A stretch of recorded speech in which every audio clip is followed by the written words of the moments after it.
dutangiye kubaganiriza ku ngorane z'abagabo ziba mu rugo rw'umugabo n'umugore. Ingorane ya mbere ni ukugira umugore akigira indaya kandi agufite umugabo we wari umukwe kwa se no kwa nyina ngo akeneye indi mugabo.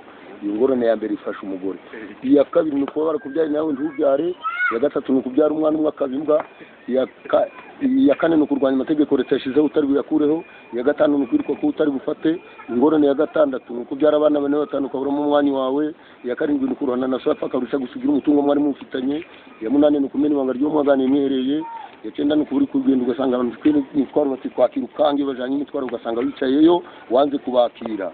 Iya cumi ni ukubujyanye n'umugore akabyuka saa 8 z'ijoro kubwira ngo mu byumba gusenga naho agiye mu burayi za Gisenyi Kigali ko bari basanganwe mbere bakire batambere ko gusanga wowe. Iya 11 ni kwitwa umugabo ntubewe. 12 ni kuba umusoro gacura pfakazi ngo mizari. 13 ni guturana n'imiryango y'umukobwa nduje toreshayo.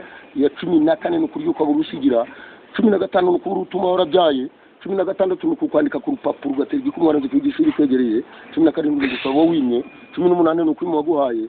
19 ni guhuza ibyago n'inshuti yawe. Iya 20 ni kuvukira mu bukiri ugasazira mu bukene. 21 ni ukwigisha umwana agatenda kajya wenyine. Namwe kuri umubyeyi w'umutanganye ni varenga igabona tukazembwa buri kwezi. Iya 22 ni ukuva mu rugo bazi ngo ugiye guhaha ugacura ubusa wakoze. 23 rero ni ukubyara abakobwa batatu bane bakuru bakabyara iwawe ukaruhana n'abuzukuru utaza bapfuye babyara abo bana.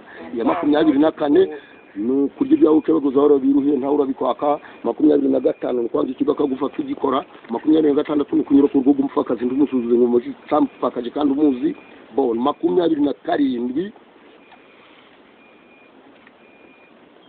kwitwa umugabo utariwe. 28 ni ukubaho utariho. Iya 29 yifatanje Abubakari kuba ntagira mama singire data singire bene mama. Iya 30 ni kuba ufite umugore akakwangisha n'urubyaro ukaburoto kandi ubarwaho urubyaro. Kambe mfungiye aho duwarebero nakabwira zo bamurakoze.